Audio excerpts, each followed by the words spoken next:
The most common use case for containerized applications is running stateless services, meaning services that don't store any persistent state.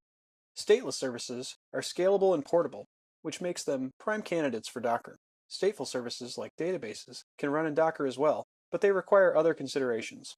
Persistent state cannot be stored within a container because containers can and will come and go, and so the data inside them is never permanent. One way we can preserve state for containerized applications is through the use of data volumes. The file system inside a Docker container is known as UnionFS, or Union File System. This file system is layered, which is why it's used for Docker containers and images.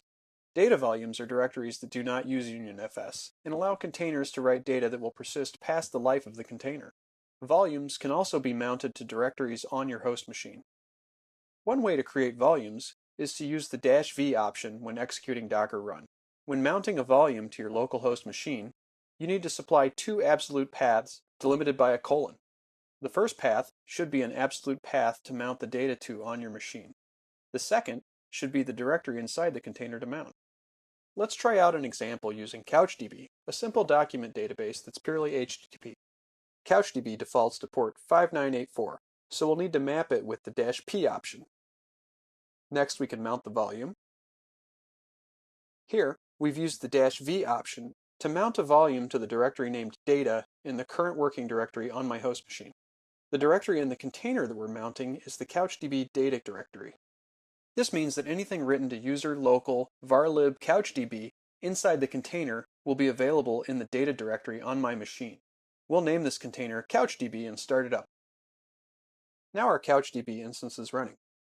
Since CouchDB is an HTTP service, we can use curl to create our CouchDB database named DB. We can do this using a put request. Our database is now changed, so we can now take a peek in our data directory to see if anything was written. So all of CouchDB's state is now persistently stored on my machine, including a file for our freshly created database called DB.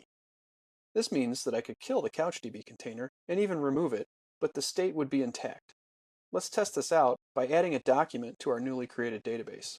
We can simply post a JSON document to CouchDB using curl.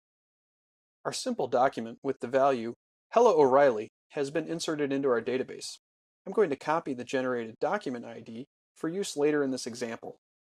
Next, let's use a GET request with our new ID to verify the document has been persisted. And there's our message. Next, we'll kill our CouchDB container and start up a completely new one using the same volume.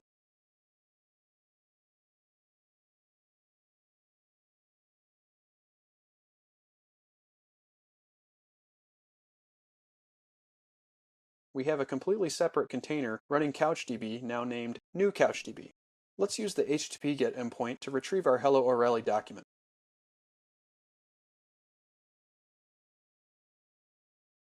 And there we go. Our CouchDB state has remained intact despite shutting down the container that actually wrote the data. Volumes are a key aspect for running stateful services in containers. Docker offers another way to share data between containers, and that is through data volume containers, which we will discuss in the next lesson.